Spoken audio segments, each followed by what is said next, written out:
ദൈവനാമത്തിൽ ഏവർക്കും സ്നേഹവന്ദനം. വൈദ്യുതി തകരാറ് ഉള്ളതുകൊണ്ട് ഉള്ള സംവിധാനത്തിലാണ് ഇന്നത്തെ ക്ലാസ് നാം ക്രമീകരിക്കുന്നത്.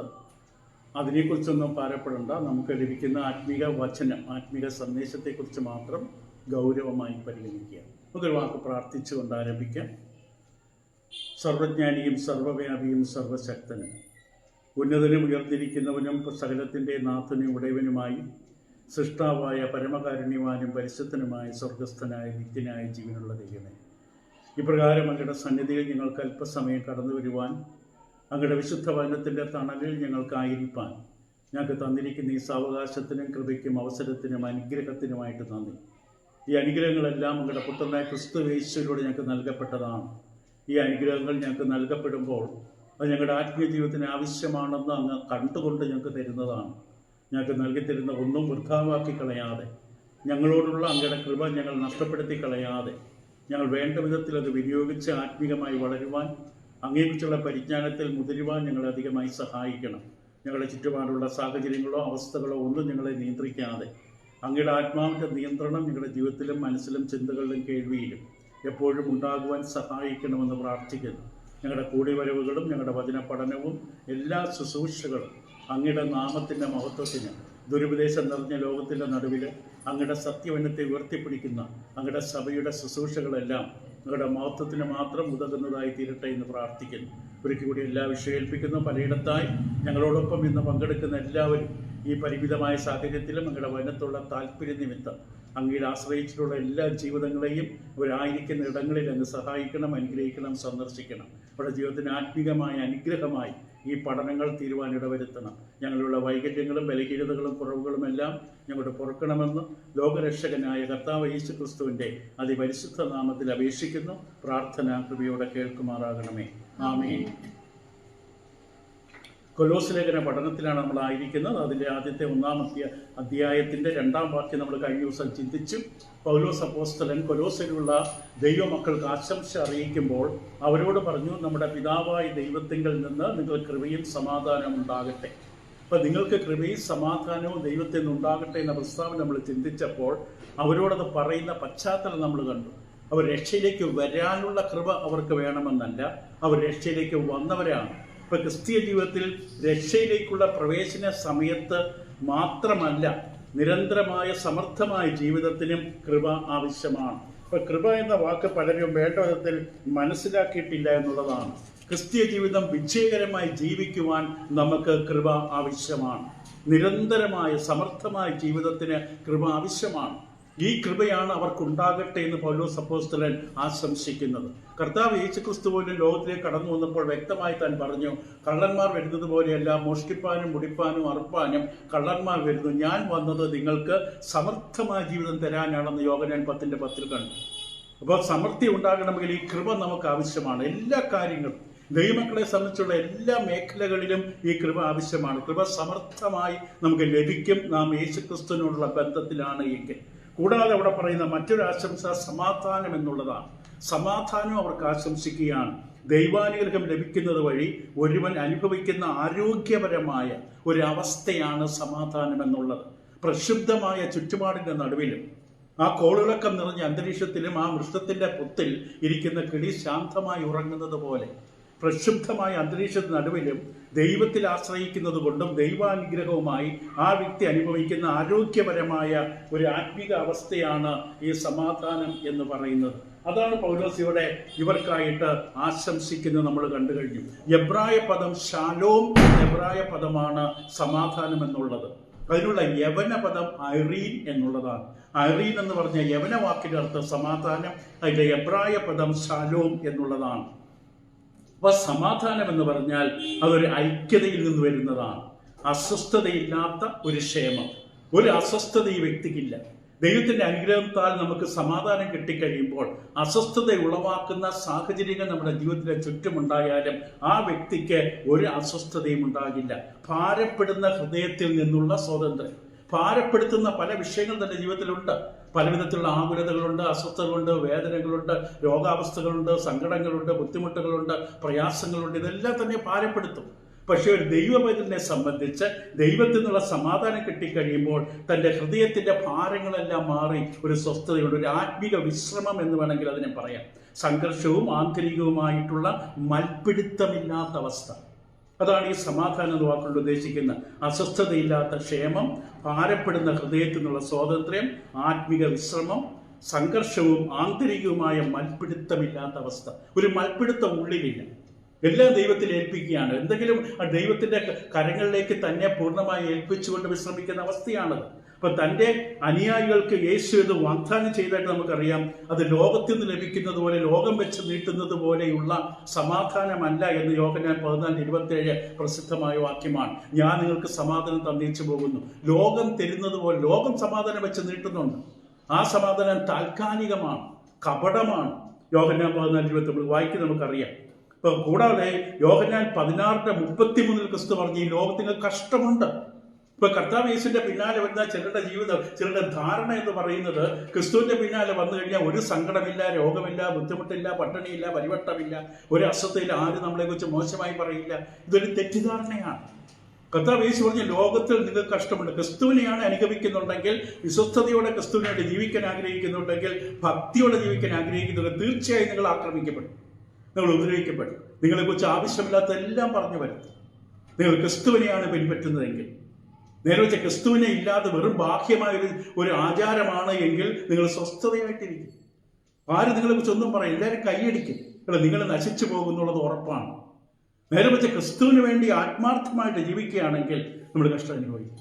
യേശു തന്നെയാണ് പറഞ്ഞ യോഹന്നാൻ 16:33 ലോകത്തിൽ നിങ്ങൾ കഷ്ടമുണ്ടെങ്കിലും നിങ്ങൾക്ക് സമാധാനം ഉണ്ടാകേണ്ടതിന് ഞാനിത് നിങ്ങളോട് സംസാരിച്ചിരിക്കുന്നു. ഇപ്പോൾ കർത്താവ് യേശു പറഞ്ഞ വാക്കുകൾ, ആ വചനങ്ങൾ നമ്മുടെ ഹൃദയത്തിൽ ശേഖരിച്ച് സൂക്ഷിക്കുമെങ്കിൽ അത് നമുക്കൊരു സമാധാനം തരും. ഇപ്പൊ യേശുക്രിസ്തുവിന്റെ ചേരുവാൻ സ്നാനം സ്വീകരിച്ചതിലൂടെ ദൈവമായി നിരപ്പ് പ്രാപിച്ച് സമാധാന ബന്ധത്തിൽ ഇതിലും തന്നെ പ്രവേശിച്ചവർക്കാണ് അപ്പോസ്തല ലേഖനം എഴുതുന്നത്.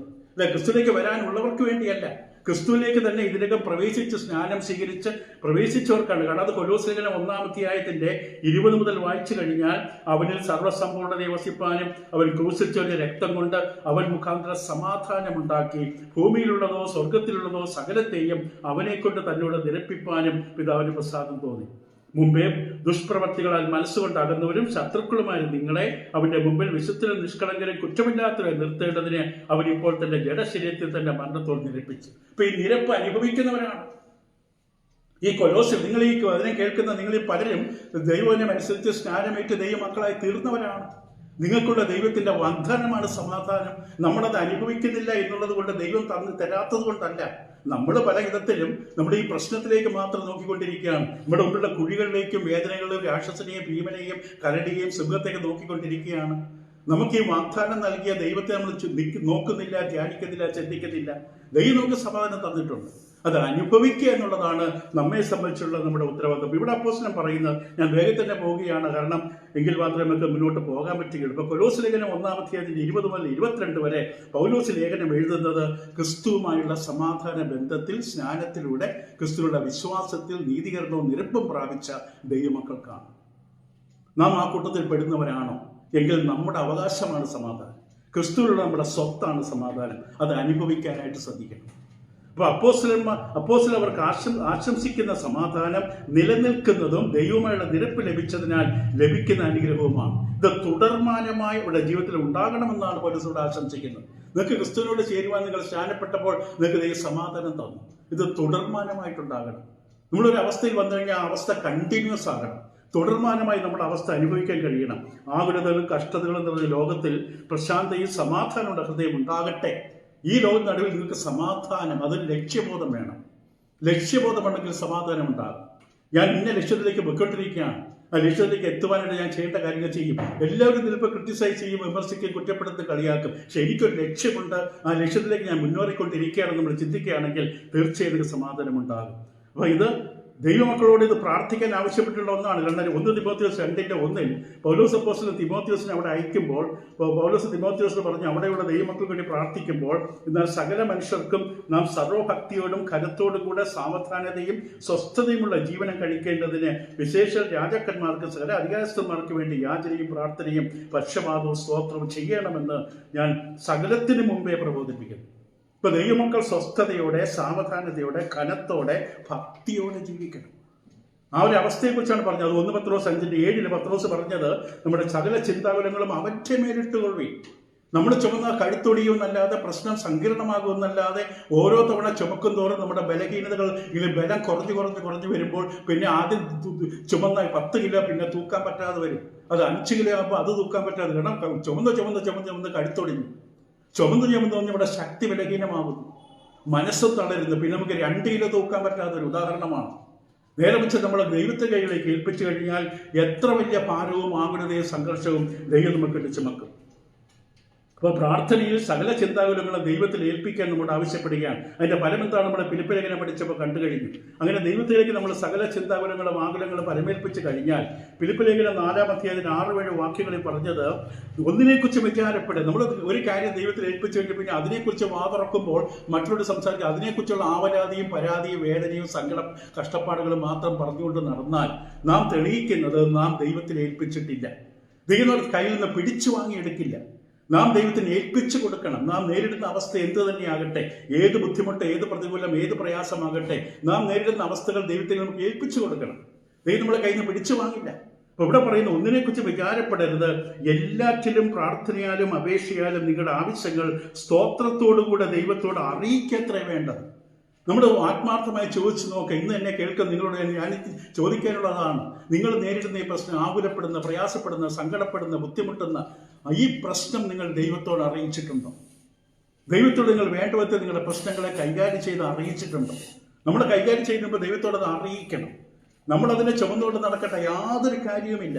എന്തിനാവശ്യമില്ല നമ്മൾ ഈ പ്രശ്നം ചുമന്നുകൊണ്ട് നടക്കുന്നത്? അതിൻ്റെ യാതൊരു ആവശ്യമില്ല. ദൈവം നമ്മോട് പറയുകയാണ്, നമ്മുടെ പ്രശ്നങ്ങൾ നാം ദൈവത്തോട് അറിയിക്കുവാനായിട്ടാണ് ദൈവം നമ്മോട് ആവശ്യപ്പെടുന്നത്. അത് നമ്മൾ ചെയ്തിരിക്കണം എന്നുള്ളത് വളരെ വ്യക്തമാണ്. നമ്മുടെ പ്രശ്നങ്ങൾ നമ്മൾ ദൈവത്തോട് അറിയിക്കുക എന്നുള്ളത് നമ്മുടെ ഉത്തരവാദിത്വമാണ് ദൈവമക്കൾ എന്ന നിലയിൽ. ഇവിടെ പൗലോസ് അപ്പോസ്തലൻ പറയുന്നത് അത് തന്നെയാണ്. ഫിലിപ്പി ലേഖനം അതിൻ്റെ 5-ാമത്തെ 7-ാം വാക്യത്തിലും, സകല ചിന്താകുലങ്ങളും ഭാരങ്ങളും അവൻ്റെ മേലിട്ടുകൊള്ളി. ആരാണ് അവൻ? ബലമുള്ളവൻ, ബലശാലിയായ, യോഗ്യനായ, കഴിവുള്ളവൻ, ശക്തൻ, അതിലുപരി നമ്മെ സ്നേഹിക്കുന്നവൻ, നമ്മൾ കടന്നു പോകുന്ന അവസ്ഥ എന്താണെന്ന് അറിയുന്നവൻ. എബ്രായർ 2-ാമത്തെ, നമുക്ക് തുല്യമായി പരീക്ഷിക്കപ്പെട്ടവൻ.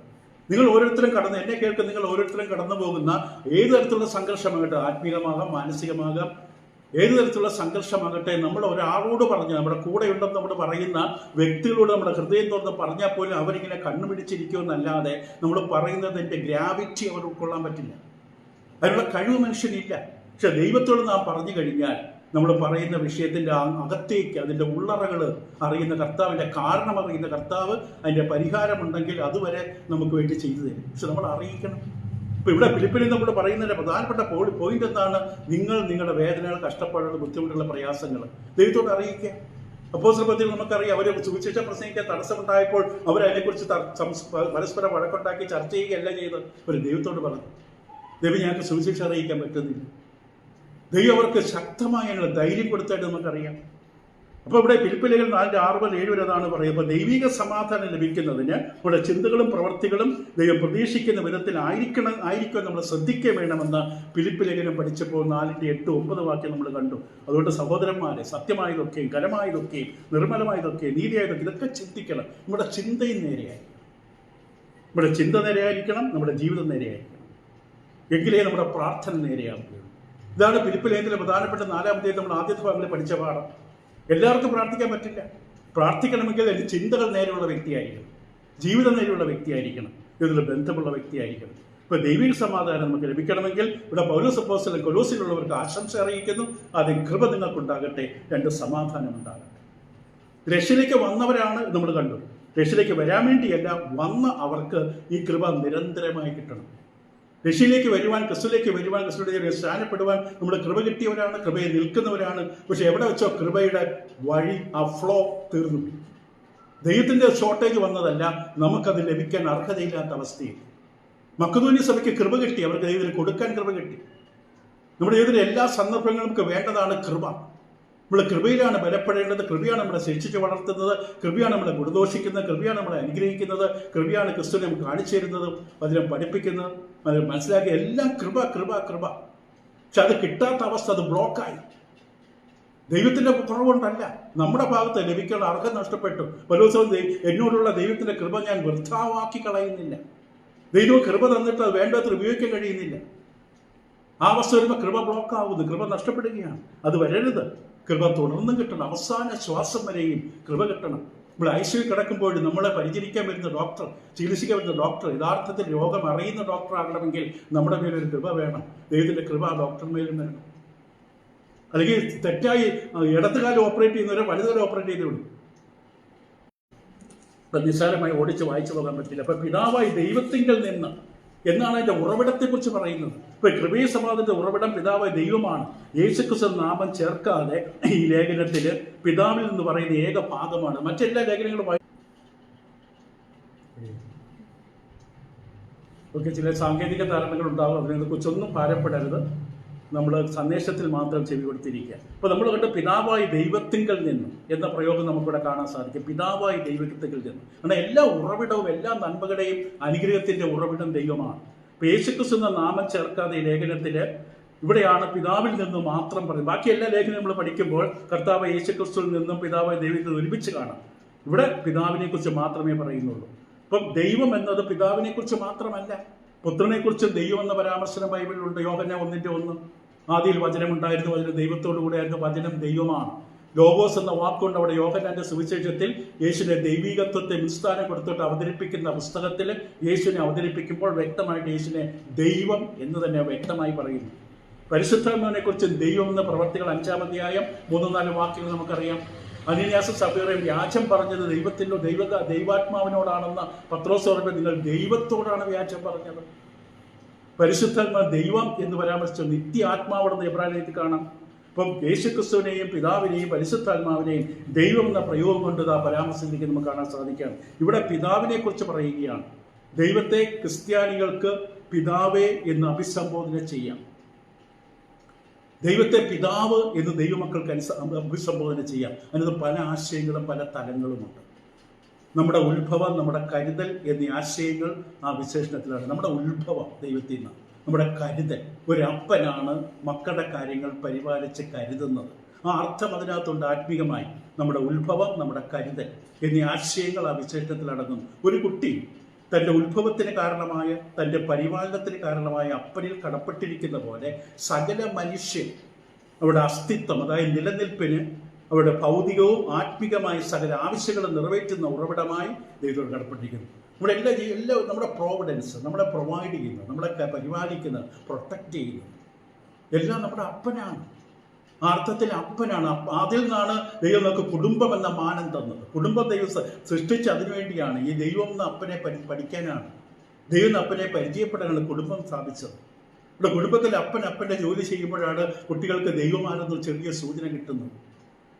യാക്കോബ് 1:17 നമുക്കറിയാം. എല്ലാ നല്ല ദാനവും തികഞ്ഞ വരവും ഒക്കെ ഉയർത്തുന്ന വെളിച്ചങ്ങളുടെ പിതാവിൽ നിന്ന് ഇറങ്ങി വരുന്നു.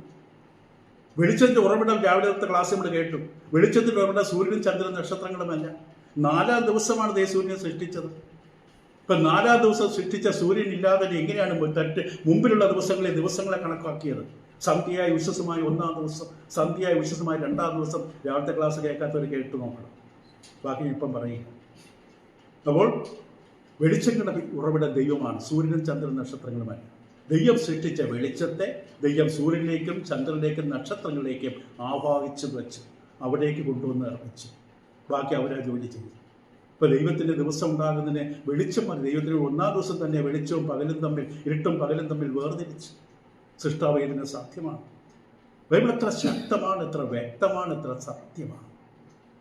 ദൈവമക്കളായവർക്ക് പ്രത്യേകമായ നിലയിൽ ദൈവത്തെ ഞങ്ങളുടെ പിതാവേ എന്ന് വിളിക്കാൻ അവകാശം. ദൈവമക്കൾക്ക് മറ്റൊരു വിളിക്കുന്ന പോലെയല്ല. ദൈവമക്കൾക്ക് ദൈവത്തെ പിതാവേ എന്ന് വിളിക്കാൻ അവകാശമുണ്ട്. ഇവിടെ നമ്മുടെ പിതാവ്, ഇവിടെ പറയുന്നത് നമ്മുടെ പിതാവായി, പൗലോസ് അപ്പോസ്തലൻ കൊലോസ്യയിലുള്ള വിശ്വാസികൾക്ക് എഴുതുമ്പോൾ പറയുന്നു നമുക്കൊരപ്പനുണ്ട്. നമ്മുടെ പിതാവായ ദൈവത്തിൽ നിന്ന് നിങ്ങൾക്ക് കൃപയും സമാധാനം ഉണ്ടാകട്ടെ, നമ്മുടെ പിതാവേ എന്ന് വിളിക്കാൻ അവകാശങ്ങൾ. കാരണം ആ പ്രയോഗം പൗലോസ് പ്രത്യേകിച്ചിട്ട് ലേഖനങ്ങളുടെ ആരംഭത്തിൽ ഉപയോഗിക്കാറുണ്ട്. അത് 2 കൊരിന്ത്യർ 1:2 ഗലാത്യർ 1:4 എഫേസ്യർ 1:2-3 സ്വർഗത്തിലെ സകല ആത്മീയ അനുഗ്രഹത്താൽ നമ്മെ ക്രിസ്തുവിൽ അനുഗ്രഹിച്ചിരിക്കുന്ന കർത്താവ് യേശു ക്രിസ്തുവിന്റെ പിതാവായ ദൈവം. ഫിലിപ്പിയർ 1:2 ഫിലിപ്പിയർ 4:20, കൊലോസ്യർ 1:2 ഇപ്പോൾ വായിച്ചുകൊണ്ടിരിക്കുന്നത്, 1 തെസ്സലോനിക്കർ 1:3, 2 തെസ്സലോനിക്കർ 1:1, 2 തെസ്സലോനിക്കർ 2:16, ഫിലമോൻ 3 വാക്യങ്ങളിലെല്ലാം പ്രയോഗങ്ങൾ മാത്രം മനസ്സിലാക്കുക. നമ്മുടെ പിതാവായ ദൈവം എന്ന പ്രയോഗം ലേഖനത്തിന്റെ ആരംഭത്തിൽ പൗലോസ് ഉപയോഗിച്ചു. അപ്പോസ്തലരുടെ പ്രാർത്ഥന നമ്മൾ ശ്രദ്ധിച്ചു നോക്കേണ്ടത് വളരെ ആവശ്യമാണ്. അപ്പോസ്തലരോടൊപ്പം പ്രാർത്ഥിക്കുക ഒരു പതിവ് തന്നെയാണ്. അത് എപ്രകാരമായിരിക്കും? ഇപ്പൊ കൊലോസിയിലുള്ള ദൈവമക്കൾക്ക് വേണ്ടിയുള്ള അപ്പോസ്തല പ്രാർത്ഥന ഇപ്രകാരമാണ്. പ്രത്യേകിച്ച് മലയാളത്തിൽ 5-ാം വാക്യം മാത്രം നമ്മൾ എടുക്കുകയാണ്. എപ്പോഴും നമ്മുടെ കർത്താവായ യേശുക്രിസ്തുവിന്റെ പിതാവായ ദൈവത്തിന് സ്തോത്രം ചെയ്യുന്നു. എപ്പോഴും നമ്മുടെ കർത്താവായ യേശുക്രിസ്തുവിന്റെ പിതാവായ ദൈവത്തിന് സ്തോത്രം ചെയ്യുന്നു എന്നാണ് പൗലോസ് പ്രാർത്ഥിക്കുന്നത്. ആ വാക്ക് നമ്മൾ മുറിച്ച് പഠിക്കേണ്ടതുണ്ട്. സ്തോത്രം ചെയ്തുകൊണ്ട് പ്രാർത്ഥിക്കുക. പ്രേ വിത്ത് താങ്ക്സ്ഗിവിംഗ്. അവർക്ക് ആശംസകൾ അറിയിച്ച ശേഷം അവർക്കുള്ള വിശ്വാസം, സ്നേഹം, പ്രത്യാശ നമ്മൾ വിശദമായി പഠിക്കും പിന്നീട്. അവർക്കുള്ള 3 ഗുണങ്ങൾ: വിശ്വാസം, സ്നേഹം, പ്രത്യാശ എന്നിവ നിമിത്തം. അപ്പോൾ കൊലോസിലുള്ള ദൈവമക്കളെ എടുത്തു കാണിക്കുന്ന 3 ഗുണങ്ങൾ അവിടെ കണ്ടു. അവർക്ക് ദൈവത്തിലുള്ള വിശ്വാസം, അന്യോന്യമുള്ള ദൈവത്തിലുള്ള സ്നേഹം, അവർക്കുള്ള ജീവനുള്ള പ്രത്യാശ എന്നിവ നിമിത്തം നന്ദിയോടെ അവർക്ക് വേണ്ടി പ്രാർത്ഥിക്കുകയാണ്. ഇതൊക്കെ നമ്മളോടും ദൈവം കടപ്പാട് ചോദിക്കുകയാണ്. നിങ്ങളും നിങ്ങളുടെ ചുറ്റുപാടുമുള്ള ദൈവമക്കളിൽ ഇങ്ങനെയുള്ള ആത്മീയ ഗുണങ്ങൾ കാണുമ്പോൾ അവരെ ഓർത്ത് നന്ദി പറയാറുണ്ട്. അതോ അസൂയപ്പെടാറുണ്ട്? നമുക്ക് സാധാരണ അസൂയ മാത്രമേ വരാം. നമ്മുടെ കൂട്ടത്തിലുള്ള സഹോദരനോ സഹോദരിക്ക് ആത്മീയമായ വളർച്ച ഉണ്ടാകുമ്പോൾ നമുക്ക് സന്തോഷം തോന്നാറുണ്ടോ? അത് വളരെ ആവശ്യമാണ്. അവർക്ക് വേണ്ടി പ്രാർത്ഥിക്കുകയാണ്. സുവിശേഷ സത്യം ഗ്രഹിച്ച ശേഷം അവർ കർത്താവിനായി ഫലം കായ്ക്കുകയും അതിൽ വർദ്ധിച്ചു വരികയും ചെയ്യുന്നു. 6-ാം വാക്യം അതിനുവേണ്ടി നന്ദി പറയുകയാണ്. സുവിശേഷം കേട്ട ശേഷം ഇവർ 6-ാം വാക്യം പറയുന്നത്, ആ സുവിശേഷം സർവ്വലോകത്തിൽ എന്ന പോലെ നിങ്ങളുടെ അടുക്കലും എത്തി നിങ്ങൾ ദൈവകൃപയെ യഥാർത്ഥമായി കേട്ടറിഞ്ഞാണ്. കൃപ അറിയണം. അതൊക്കെ നമ്മൾ വിശദമായി അവിടെ വരുമ്പോൾ കാണാം. ദൈവകൃപ കിട്ടുന്നത് മാത്രം പോരാ, എനിക്ക് കിട്ടിയ കൃപ എന്തെന്ന് എനിക്ക് ടേസ്റ്റ് ചെയ്ത് എനിക്കറിയാൻ കഴിയണം. ഇതൊക്കെ കേൾക്കുമ്പോൾ നമ്മളോടൊരു വെല്ലുവിളി ഉയർത്തുകയാണ്. നമ്മളിതൊക്കെ അനുഭവിക്കുന്നുണ്ടോ? ദൈവകൃപ കേട്ട് അറിഞ്ഞ നാൾ മുതൽ, യഥാർത്ഥമായി കേട്ടറിഞ്ഞ നാൾ മുതൽ നിങ്ങളുടെ ഇടയിൽ എന്ന പോലെ സർവ്വലോകത്തിലും ഫലം കായ്ച്ചും വർദ്ധിച്ചു വരുന്നു. ഫലം കായ്ക്ക മാത്രമല്ല, അടുത്ത കൊല വരുന്നത് കുറച്ചുകൂടെ ഇരട്ടി ഫലമായിട്ടാണ്. ഫലം കായ്ക്ക മാത്രമല്ല, ഫലം കായ്ക്കുകയും വർദ്ധിച്ചു വരികയും ചെയ്യുന്നു. കൊലോസിലുള്ള വിശ്വാസികളെ കുറിച്ചാണ് പൗലോസ് പറയുന്നത്. ഇപ്പൊ ക്രിസ്തുവിൽ തന്നോടൊപ്പം പ്രവർത്തിക്കുന്ന കൂട്ടുവേലക്കാരനായ എപ്പഫ്രാസിലൂടെയാണ് അവിടെ സ്നേഹത്താലുള്ള ശുശ്രൂഷയെക്കുറിച്ച് അപ്പോസ്തലൻ അറിഞ്ഞത്. 3 മുതൽ 8 വാക്യങ്ങൾ ഇതാ എന്തിനാണ് അവരെ ഓർത്ത് ദൈവത്തെ സ്തോത്രം ചെയ്യുന്നതെന്ന് വിവരിക്കുകയാണ്. 3 മുതൽ 8 വരെ പെട്ടെന്ന് ഓടിച്ചു വായിച്ചു പോകും. എന്തിനാണ് പൗലോസ് ഇവർക്ക് വേണ്ടി സ്തോത്രം ചെയ്യുന്നത്? കാരണം സുവിശേഷത്തിന്റെ സത്യവചനത്തിൽ നിങ്ങൾ മുമ്പ് കേട്ടതായി സ്വർഗത്തിൽ നിങ്ങൾക്ക് സംഗ്രഹിച്ചിരിക്കുന്ന പ്രത്യാശ നിമിത്തം ക്രിസ്തുയേശുവിൽ നിങ്ങളുടെ വിശ്വാസത്തെയും സകല വിശുദ്ധന്മാരുടെ നിങ്ങൾക്കുള്ള സ്നേഹത്തെയും കുറിച്ച് ഞങ്ങൾ കേട്ടിട്ട് നിങ്ങൾക്ക് വേണ്ടി പ്രാർത്ഥിക്കുകയിൽ എപ്പോഴും നമ്മുടെ കർത്താവ് യേശുക്രിസ്തുവിന്റെ പിതാവ് ദൈവത്തിന് സ്തോത്രം ചെയ്യും. എന്നോട് പറയും, ആ സുവിശേഷ സർവ്വലോകത്തിൽ ഇന്നുവരെ 8 വരെയുള്ള കാര്യങ്ങൾ അവരുടെ പറയും. 8-ാമത്തെ വാക്യം, അവർ നിങ്ങൾക്ക് വേണ്ടി അവർ നിങ്ങൾക്ക് വേണ്ടി ക്രിസ്തുവിന്റെ വിശ്വസ്ത ശുശ്രൂഷകനും നിങ്ങൾക്ക് ആത്മാവിനുള്ള സ്നേഹം ഞങ്ങളോട് അറിയിച്ചവനുമാണ്. അപ്പൊ പൗലോസ് എന്തിനാണ് അവർക്ക് വേണ്ടി സ്തോത്രം ചെയ്യുന്നത് എന്ന് 3 മുതൽ 8 വരെ നിങ്ങൾ സമയമെടുത്തൊന്ന് വായിച്ചു നോക്കിയാൽ നിങ്ങൾക്കത് മനസ്സിലാക്കാൻ സാധിക്കും. എന്തിനാണ് അവർക്ക് വേണ്ടി? വെറുതെ ഇങ്ങനെ സ്തോത്രമല്ല, കൃത്യമായ കാരണം വേണം നമുക്ക് ദൈവത്തെ സ്തോത്രം ചെയ്യാൻ. പ്രൈസ് ലോർഡ് എന്ന് പറഞ്ഞാൽ വഞ്ചനയുടെ മായ വാക്കുകൾ ഉപയോഗിക്കണമെങ്കിൽ കൃത്യമായ ഉദ്ദേശം വേണം. അയ്യോ സഹോദരനെ കുറെ നാളായിട്ട് കണ്ടിട്ട് ഇന്ന് കാണാൻ സാധിച്ചല്ലോ, ദൈവത്തിന് സ്തോത്രം. അപ്പോൾ ദൈവത്തിന് സ്തോത്രം പറയുമ്പോൾ അതിന് കാരണം വേണം. ഇതിവിടെ വളരെ വ്യക്തമായിട്ട് പറയുകയാണ്. എന്നിട്ട് ഇവിടെ പൗലോസ് അവരെ നന്ദി കരയറ്റുകയാണ്. അഭിനന്ദിക്കേണ്ട സ്വഭാവ ഗുണങ്ങൾ വിട്ടുകളയുന്നില്ല. നമ്മളൊരാളിൽ നല്ലൊരു സ്വഭാവ സവിശേഷത കണ്ടാൽ അഭിനന്ദിക്കേണ്ടതാണെങ്കിൽ അഭിനന്ദിക്കണം. നമ്മുടെ ആത്മീയ വളർച്ചയ്ക്ക് ആവശ്യമാണ്. അല്ലെങ്കിൽ നമ്മുടെ ജീവിതത്തിൽ ഒരു നന്മ കണ്ടാൽ അഭിനന്ദിക്കാൻ പഠിച്ചാൽ അത് നല്ലൊരു അനുഗ്രഹമാണ്. ദൈവം നമ്മളെ അനുഗ്രഹിക്കും. ചിലപ്പോൾ ശാസനകളും തർജ്ജനകളും ഗുണീകരണങ്ങളും നൽകാറുണ്ടെങ്കിലും അവയെല്ലാം ആത്മീയ വർധനവിന് വേണ്ടിയാണ്. നമ്മൾ ഈ വാക്യങ്ങൾ പിന്നീട് പഠിക്കും. തൽക്കാലം നമ്മൾ 5-ാം വാക്യം മാത്രമേ പഠിക്കുന്നുള്ളൂ. ഇവിടെ പൗലോസ് പറയും 4-ാം വാക്യത്തിൽ ഞങ്ങൾ എന്ന വാക്ക് ഉപയോഗിച്ചു. നിങ്ങളുടെ വിശ്വാസത്തെയും സകല വിശുദ്ധന്മാരുടെ നിങ്ങൾക്കുള്ള സ്നേഹത്തെക്കുറിച്ച് ഞങ്ങൾ കേട്ടിട്ട്, അത് പൗലോസ് തിമോത്തിയോസ്. പക്ഷെ പിന്നീട് താൻ എഴുതുമ്പോഴൊക്കെ ഞാൻ എന്ന് വാക്ക് കാണും. 1:23-ലും 1:24-ലും 1:23 ആകാശത്തിന് കീഴെ സകല സൃഷ്ടിയിടയിൽ ഘോഷിച്ചും പൗലോസ് എന്ന ഞാൻ ശുശ്രൂഷകനായിരിക്കുന്നത്. അത് 24, 25, 29 1-ാം അധ്യായം. ഞാൻ എന്ന വാക്ക് 2-ാം അധ്യായം 1:5 നിങ്ങൾക്കും യുവതിക്കുള്ളവർക്കും ജഡത്തിൽ എൻ്റെ മുഖം കണ്ടിട്ടില്ല. ഇതൊക്കെ പറയുന്നത് ഈ ലേഖനത്തിന്റെ കർത്താവ് പൗലോസാണ്. കാരണം 4:18 പൗലോസായി എൻ്റെ സ്വന്തം കയ്യാലെ വന്ദനം അപ്പോൾ ഈ ലേഖനം രചിച്ചത് പൗലോസാണെന്ന് അതിലൂടെ വ്യക്തമായി കാണിച്ചിരിക്കുകയാണ്. അപ്പോൾ തൻ്റെ പ്രാർത്ഥന തൻ്റെ പ്രാർത്ഥന യാചനയോ പ്രാർത്ഥനയ്ക്ക് പല സെക്ഷനുണ്ടെന്ന് നമുക്കറിയാം. സാറിന് ഇംഗ്ലീഷ് നമ്മളൊരു ഫോർമുല പറയുന്നുണ്ട്, ACTS: adoration, confession, thanks giving, supplication. അത് നമ്മൾ മനുഷ്യർ കണ്ടെത്തിയ ഒരു ഫോർമുല മാത്രമാണ്. പ്രാർത്ഥന വെറുതും പ്രാർത്ഥന എന്താ ഈ പ്രാർത്ഥന ഒരു സെക്ഷൻ മാത്രമാണ്. പ്രാർത്ഥനയിൽ ദൈവത്തെ സ്തുതിക്കുന്നുണ്ട്, ദൈവത്തെ മഹത്വപ്പെടുത്തുന്നുണ്ട്, യാചനയുണ്ട്, അപേക്ഷയുണ്ട്, സ്തോത്രമുണ്ട്, എല്ലാം അടങ്ങുന്നതാണ് പ്രാർത്ഥന. അത് 1 തിമോത്തി 2:1 നമുക്ക് കാണാം. ഒരു പ്രാർത്ഥന എന്താ ഈ പ്രാർത്ഥന? വെറുതെ എൻ്റെ കുറേ ആപ്ലിക്കേഷൻ നിരത്തി വെക്കുന്നതാണ് പ്രാർത്ഥന എന്നാണ് പലരുടെയും ധാരണ. ദൈവം നമുക്ക് വചനത്തോട് ഇത്രയും പരിജ്ഞാനം തന്നിട്ട് ഇങ്ങനെ പ്രാർത്ഥിക്കണമെന്ന് പലർക്കും അറിയാം. പൗലോസ് പോലും ഇത്രയും ആത്മീയ ലേഖനങ്ങൾ ആഴങ്ങൾ കണ്ട, ദൈവാത്മാരുടെ ആത്മീയ സത്യങ്ങളെ കണ്ട പൗലോസ് പോലും പറയുന്നു എങ്ങനെ പ്രാർത്ഥിക്കണമെന്ന് എനിക്ക് നന്നായിട്ട് അറിയില്ല. പൗലോസ് അങ്ങനെ പറയാൻ ധൈര്യം കാണിച്ചെങ്കിൽ നമ്മുടെയൊക്കെ വിചാരം എന്താണ്? ഞാൻ വലിയ പ്രാർത്ഥനക്കാരനെന്ന വിചാരമാണ്. ശരിക്കും നമുക്ക് പ്രാർത്ഥിക്കാൻ അറിയില്ല. കാരണം ആരോട് എങ്ങനെ സംസാരിക്കണം, ഒരു വിഷയത്തെ എങ്ങനെ കാണണം, ദൈവഹിതം ഒരു വിഷയത്തിൽ എങ്ങനെ മനസ്സിലാക്കണം എന്ന വ്യക്തമായ ബോധത്തോടെ പ്രാർത്ഥിക്കാൻ നമുക്ക് പലർക്കും അറിയില്ല എന്നുള്ളത് വാസ്തവമാണ്. 1 തിമോത്തിയോസ് 2-ാം വാക്യം മാത്രം ഒന്ന് വായിച്ചു നോക്കാം. 1 തിമോത്തിയോസ് 2:1: എന്നാൽ സകല മനുഷ്യർക്കും നാം സർവ്വഭക്തിയോടും ഘനത്തോടും കൂടെ, അവിടെ വ്യക്തമായ എന്ത് വിഷയത്തിന് വേണ്ടി പ്രാർത്ഥിക്കുന്നു? സകല മനുഷ്യർക്ക് വേണ്ടി പ്രാർത്ഥിക്കുന്നു. എന്തുവേണ്ടി? മനുഷ്യർക്ക് വേണ്ടി എന്താ പ്രാർത്ഥിക്കുന്നത്? എല്ലാവരും സർവ്വഭക്തിയോടും ഘനത്തോടും സാവധാനതയും സ്വസ്ഥതയുള്ള ജീവനം കഴിക്കേണ്ടതിന്.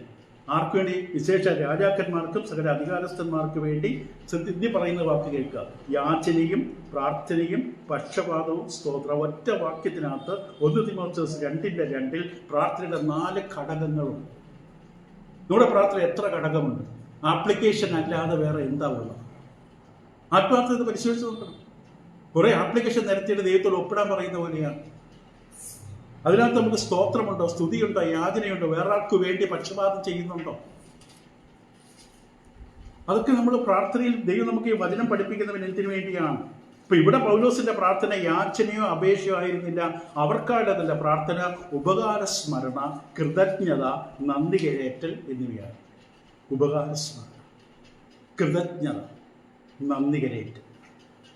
നന്ദി കരേറ്റേണ്ട സന്ദർഭങ്ങളിൽ അപ്പോസ്തലൻ അതിന് അർഹതപ്പെട്ടവരെ അറിയിക്കും. ആരെങ്കിലും നന്ദി കരയേറ്റതുണ്ടെങ്കിൽ അത് പൗലോസ് വ്യക്തം. ഉദാഹരണം നോക്കിയാൽ റോമർ 1:8. റോമർ 1:8: നിങ്ങളുടെ വിശ്വാസം സർവ്വലോകത്തിൽ പ്രസിദ്ധമായിരിക്കുന്നതിനാൽ ഞാൻ ആദ്യം തന്നെ എൻ്റെ ദൈവത്തിന് യേശുക്രിസ്തു മുഖാന്തരം നിങ്ങൾക്ക് എല്ലാവർക്കും വേണ്ടി സ്തോത്രം എന്ന് പറഞ്ഞാൽ താങ്ക് യു. നിങ്ങളുടെ വിശ്വാസത്തെ ഞാൻ കേട്ടപ്പോൾ താങ്ക് യു.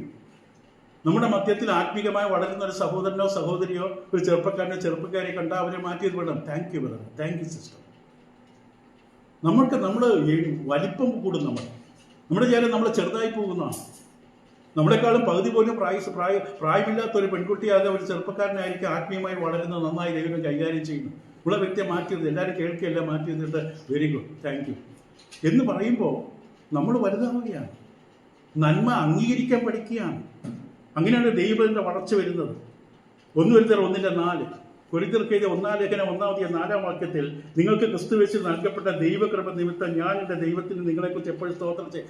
മറ്റൊരാൾക്ക് ദൈവകൃപ കിട്ടുന്നതിൽ പൗലോസ് നന്ദി പറയുകയാണ്. എനിക്ക് കിട്ടിയില്ല എന്ന് പരാതിയല്ല.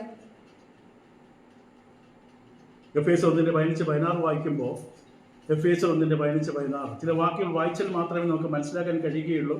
സമയം കൺസ്യൂമിംഗ് ആണെങ്കിൽ പോലും.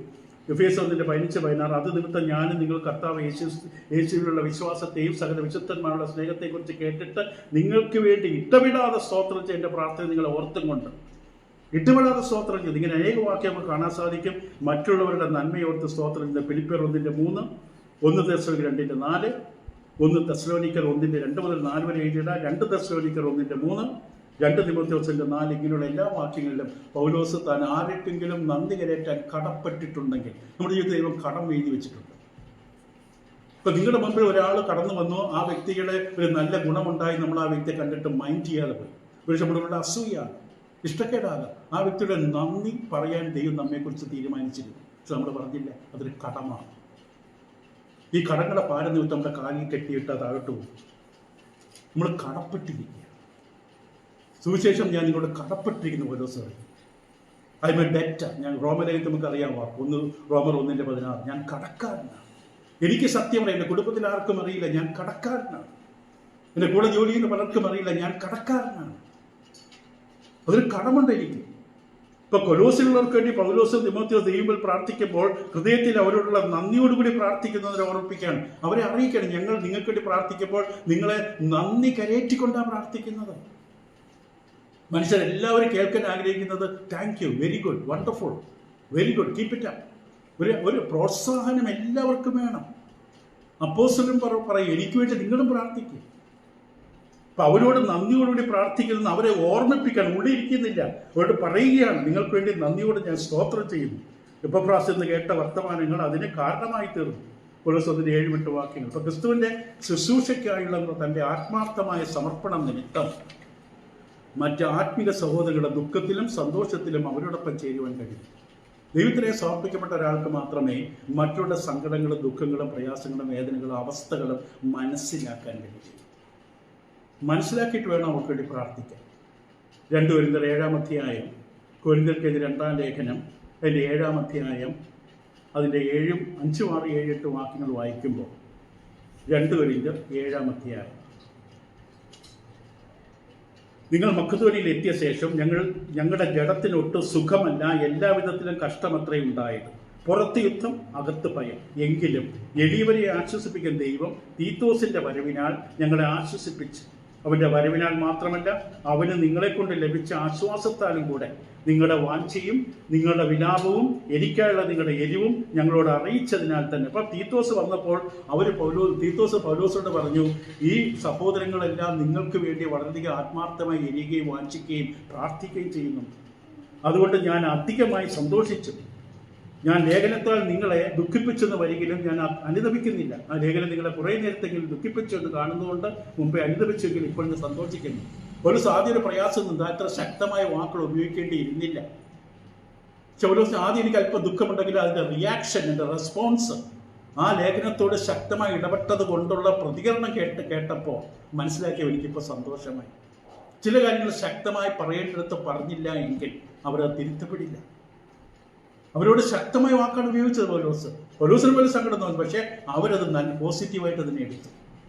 അവരെ വഴക്ക് പറഞ്ഞത് നമ്മുടെ നന്മയ്ക്ക് വേണ്ടി പറഞ്ഞതാണ് എന്ന് അവർ തിരിച്ചറിഞ്ഞു. എന്നിട്ട് അവർ പൗലോസിന് വേണ്ടി പ്രാർത്ഥിക്കുകയാണ്. അതാണ് യഥാർത്ഥ ക്രിസ്തീയ ബന്ധം. നമ്മളെ വഴക്ക് പറയാൻ ആരെങ്കിലും വേണം, നമ്മളങ്ങനെ അടിച്ചുവിടരുത്. അതിനാണ് ദൈവസഭയിൽ ഓരോരുത്തരെ ആക്കി വെച്ചിരിക്കുന്നത്. പൗലോസ് അത് വ്യക്തമായിട്ട് ഇവിടെ 1 കൊരിന്ത്യർ 7-ാം അധ്യായം നമുക്കത് കാണിച്ചു തരും വ്യക്തമായിട്ട്.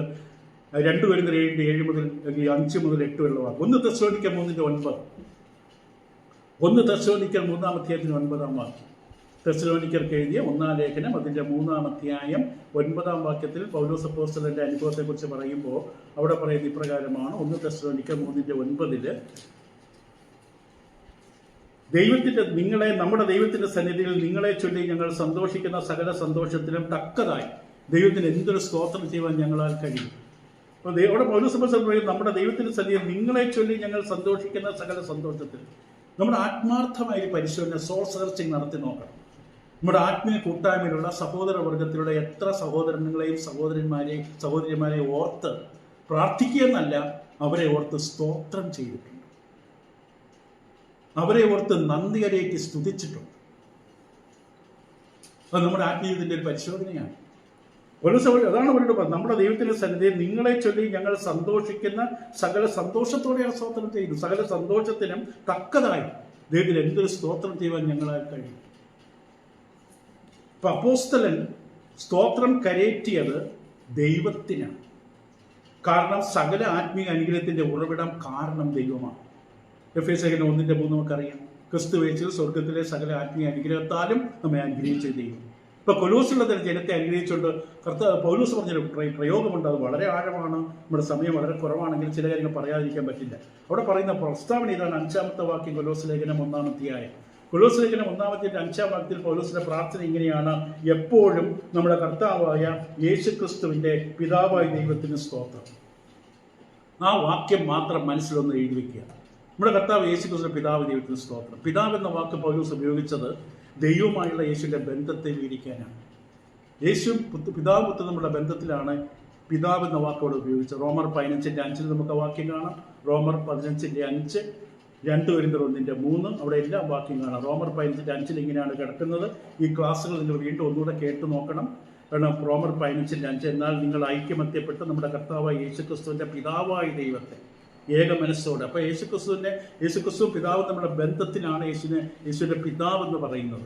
അത് 2 കൊരിന്ത്യർ 15:31 കാണാം. അപ്പോൾ യേശു ദൈവത്തെക്കുറിച്ച് പരാമർശിച്ചപ്പോൾ എൻ്റെ പിതാവ് മത്തായി 7:21 എന്നോട് കർത്താവേ കർത്താവേ എന്ന് പറയുന്ന ഇവനിവരെ എൻ്റെ പിതാവിൻ്റെ ഇഷ്ടം, എൻ്റെ പിതാവ്. അത് മത്തായി 10:32-33, മത്തായി 12:50, മത്തായി 16:17, യോഹന്നാൻ 20:17 മഗ്ദലക്കാരി മറിയോട് പറഞ്ഞ് എൻ്റെ പിതാവ്, എൻ്റെ ദൈവം എന്ന് പരാമർശിച്ച് എൻ്റെ പിതാവ് എന്നിവിടെ കർത്താവ് യേശു ദൈവത്തെ പിതാവെന്ന് വിളിക്കുമ്പോൾ ദൈവമായ യേശുവിൻ്റെ ആഴമേറിയ ബന്ധത്തെ കാണിക്കാനാണ്. നമ്മുടെ കർത്താവ് യേശുവിൻ്റെ പിതാവെന്ന പ്രയോഗം ജീവശാസ്ത്രപരമായ ഉത്ഭവത്തെക്കുറിച്ചല്ല. ഇപ്പം ഞാൻ എൻ്റെ അപ്പൻ, ഇപ്പം എനിക്ക് ജന്മം നൽകിയ അപ്പൻ എന്ന അർത്ഥം അത് ജീവശാസ്ത്രപരമാണ്, ബയോളജിക്കലാണ്. ആ അർത്ഥത്തിലല്ല യേശു ദൈവത്തെ പിതാവെന്ന് വിളിച്ചത്, പിതാവെന്ന് പറയുന്നത്. ബയോളജിക്കൽ സെൻസോ അല്ലെങ്കിൽ ജീവശാസ്ത്രപരമായ അർത്ഥത്തിലല്ല പിതാവായ ദൈവത്തെ യേശു പിതാവ് എന്ന് പരാമർശിക്കുന്നത്. പിതാവെന്ന പ്രയോഗം പഴയ നിയമ ചിന്തയെ പ്രതിഫലിപ്പിക്കുന്ന ഒന്നാണ്. പഴയ നിയമ ചിന്തകളെ പ്രതിഫലിപ്പിക്കുന്ന ഒന്നാണ് പിതാവെന്ന പ്രയോഗം. 2 കൊരിന്ത്യർ 6:18 പൗലോസ് അപ്പോസ്തലൻ കൊരിന്ത്യ സഭയോട് പറയുമ്പോൾ നിങ്ങൾ ഇടയില്ലാപ്പിണ കൂടരുതെന്നൊക്കെ കൊരിന്ത്യ സഭയോട് പറയുമ്പോൾ അവിടെ അവസാന വാഗ്ദാനം ഇതാണ്, ഞാൻ നിങ്ങൾക്ക് പിതാവ്, നിങ്ങൾ എനിക്ക് പുത്രന്മാരുമായിരിക്കും. 2 കൊരിന്ത്യർ 6:18 നിങ്ങൾ അവിടെ നിന്ന് വേർപെട്ടിരിപ്പിൻ, അശുദ്ധമായും തുടരുത്, ഇരുളിനോട് കൂട്ടായ്മ അരുത് എന്ന് കൂട്ടായ്മയുടെ കൊയ്യുനെന്ന യവനവാക്കിൻ്റെ 6-7 വ്യത്യസ്ത തലങ്ങൾ കാണിച്ചു തരും. നിങ്ങൾ അവിടെ നടന്ന് വേർപെട്ടിരുന്നാൽ ഞാൻ നിങ്ങളെ തൊടും. അല്ലെങ്കിൽ എനിക്ക് നിങ്ങളെ തൊടാൻ പറ്റില്ല. എനിക്ക് നിങ്ങളെ തൊട്ട് അനുഗ്രഹിക്കണമെങ്കിൽ നിങ്ങൾ വേർപെട്ട ജീവിതം ഉണ്ടായിരിക്കണം. ഒരു സ്ഥലത്ത് വന്ന് ഇരിക്കുന്ന നല്ല വേർപാട്, വെള്ള വസ്ത്രം ധരിക്കുന്ന നല്ല വേർപാട്, ആഭരണം ഒരു കളയുന്ന നല്ല വേർപാട്. ജീവിതത്തിലെ വേർപാട് വിശുദ്ധി, ജീവിതത്തിൽ ലക്ഷ്യമുള്ളവരാണ് വേർപെട്ടത്. എന്തിനാണ് ഞാൻ ഇങ്ങോട്ടാണ് കുതിക്കുന്നത്? മീനിനറിയാം തടസ്സങ്ങൾ പലതുണ്ടാകും, അതിനെ അതിജീവിച്ചുകൊണ്ട് മീൻ ലക്ഷ്യത്തിലേക്ക് കുതിക്കും.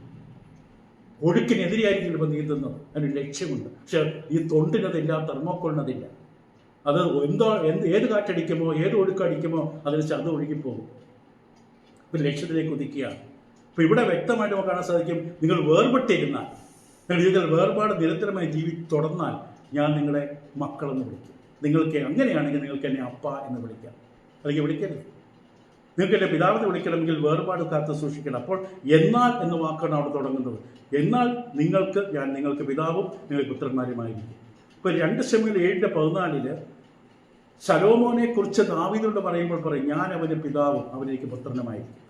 2 ശമൂവേൽ 7:14 അത് തന്നെ 1 ദിനവൃത്താന്തം 17:13 അത് ആവർത്തിക്കുന്നുണ്ട്. 2 ശമൂവേൽ 7:14, 1 ദിനവൃത്താന്തം അതിൻ്റെ 17:13. എബ്രായ ലേഖനം 1-5 വാക്യത്തിൽ യേശുക്രിസ്തുവിനെ കുറിച്ച് പറയുമ്പോൾ എബ്രായ ലേഖനം 1:5 എബ്രായ ലേഖനം 1:5 പറയുന്നത് ഇപ്രകാരമാണ്, നീ എൻ്റെ പുത്രൻ, ഇന്ന് ഞാൻ നിന്നെ ജനിപ്പിച്ചിരിക്കുന്നുവെന്നും ഞാൻ അവന് പിതാവും അവനിക്ക് പുത്രനുമായിരിക്കുമെന്ന് ദൂതന്മാർ ആരോടെങ്കിലും വല്ലപ്പോഴും അരുളി ചെയ്തിട്ടുണ്ട്. ദൂതന്മാർക്കില്ലാത്ത ബന്ധമാണ് പുത്രന് കൊടുത്തിരിക്കുന്നത്. പുത്രനും പിതാവും തമ്മിലുള്ള ബന്ധം ആഴമേറിയൊരു ബന്ധം. അതുകൊണ്ട് പുത്രൻ ദൈവത്തെ പിതാവെന്ന് വിളിക്കുന്ന ബന്ധം അതാണ്. ദൂതന്മാർക്ക് വഴിയില്ലാത്തൊരു ബന്ധമാണ്. ഈ ചിന്ത യേശുവിനുള്ള ബന്ധത്തിലാണ് എബ്രായ ലേഖനത്തിൽ കൊടുത്തിരിക്കുന്നത്.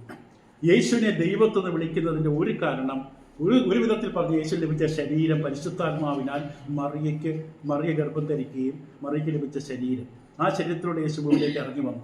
മത്തായിയുടെ സുവിശേഷം 1-18 വാക്ക് നമുക്കറിയാം, മറിയയ്ക്ക് പരിശുദ്ധാത്മാവിനാൽ മറിയ ഗർഭം ധരിച്ച് ഒരു ശരീരം ഒരുക്കപ്പെടുകയും ആ ശരീരത്തിലൂടെ ദൈവം തൻ്റെ പുത്രനെ ഭൂമിയിലേക്ക് അയക്കുകയും ചെയ്തു. ലൂക്കോസ് 1-35-36 വാക്യങ്ങളിലും നമുക്കത് കാണാൻ സാധിക്കും.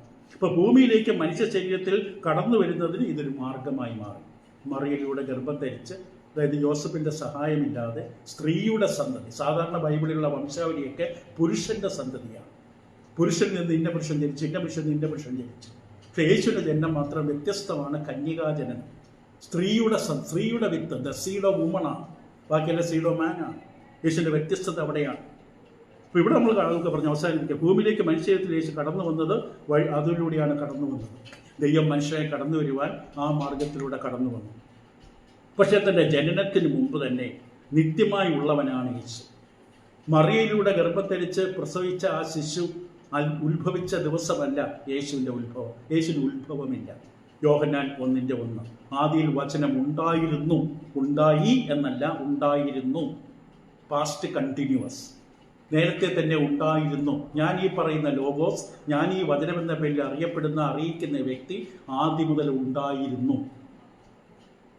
ആദിയിൽ വചനം എന്ന് പറഞ്ഞ വാക്കല്ല, പ്രിന്റ് ചെയ്ത അക്ഷരങ്ങളല്ല, യേശുക്രിസ്തുവിനെ കൊടുത്തിരിക്കുന്ന പേരാണ് ലോഗോസ്. കാരണം യവന തത്വചിന്തയുടെ ലോകത്തിൽ ഇതെല്ലാത്തിൻ്റെ കാരണം എന്താണെന്ന് പകല് റാന്തൽ തൂക്കി നടന്ന കാലഘട്ടത്തിൽ എല്ലാം എവിടെ നിന്ന് എങ്ങനെ ആരുണ്ടാക്കിയെന്ന ചോദ്യം കൊണ്ട് നടക്കുന്ന തത്വചിന്തയുടെ നടുവിലേക്ക് യോഹന്നാൻ യേശുവിനെ അവതരിപ്പിക്കുമ്പോൾ ഉപയോഗിച്ച വാക്കാണ് ലോഗോസ് എന്ന വാക്ക്. അവിടെ യേശുവിനെ കുറിച്ച് അവതരിപ്പിക്കാൻ പറഞ്ഞു, ഇത് എല്ലാത്തിനും കാരണം ഞാൻ പറഞ്ഞുതരാം ആരാണെന്ന്. എല്ലാത്തിൻ്റെ കാരണം വചനമാണ്. ആ വചനം എന്ന പേരിലാണ് യേശുവിനെ അവതരിപ്പിച്ചത്. ആദിയിൽ വചനം ഉണ്ടായിരുന്നു. വചനം ദൈവത്തോട് കൂടെയായിരുന്നു. വചനമെന്ന പേരുകൊണ്ട് അറിയിക്കപ്പെട്ട വ്യക്തി ദൈവമായിരുന്നു. ഇപ്പൊ ദൈവത്തിന് ആരംഭമില്ല. ആരംഭം ഉണ്ടെങ്കിൽ ദൈവമല്ല. ആരംഭം ഉണ്ടെങ്കിൽ അവസാനിക്കും. നിങ്ങൾക്കും എനിക്കൊക്കെ ആരംഭമുണ്ട്.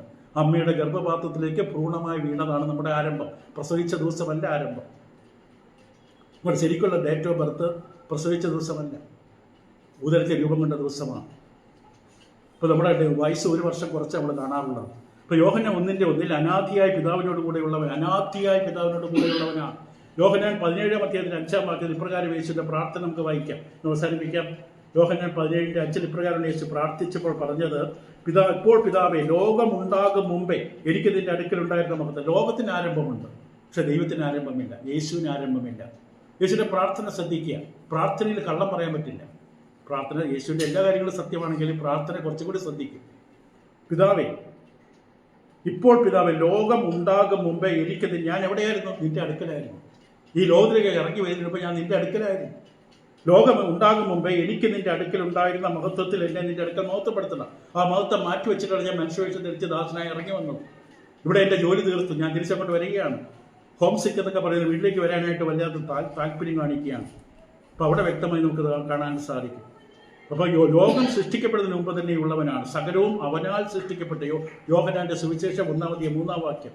സകലവും അവനാൽ സൃഷ്ടിക്കപ്പെട്ടു, അവൻ മുഖാന്തരമല്ലാതെ ഒന്നും അപ്പോൾ സൃഷ്ടാവാണ്, ദൈവമാണ് സൃഷ്ടാവ്. ദൈവത്തിനല്ലാതെ വേറെ ആർക്ക് സൃഷ്ടിക്കാൻ പറ്റില്ല. നമ്മളോട് വെളിച്ചം ഉണ്ടാകട്ടെ.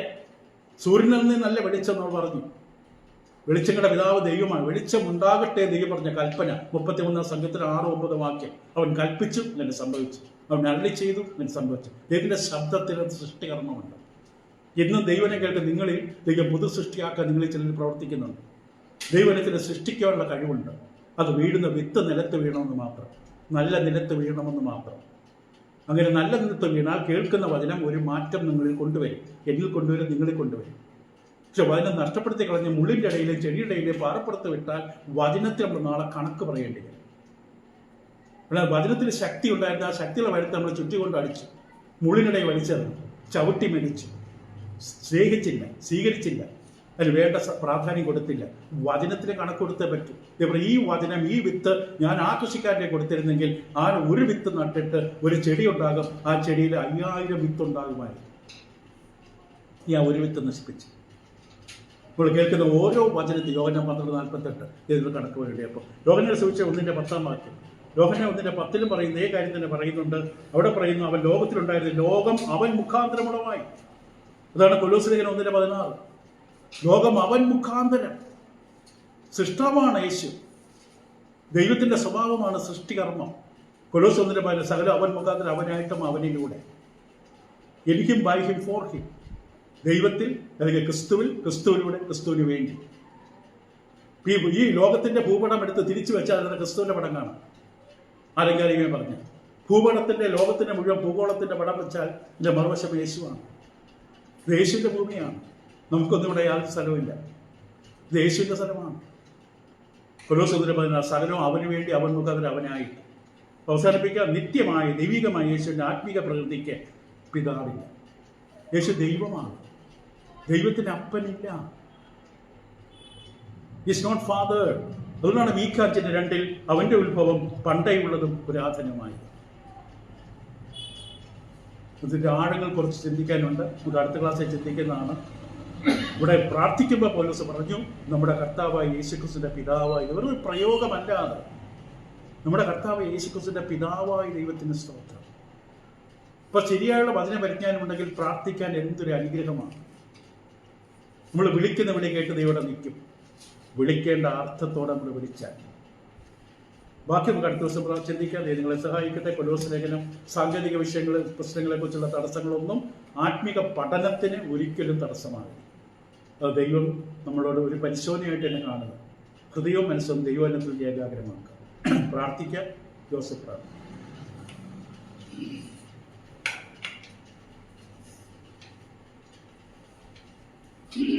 മനസ്സിലുള്ളത്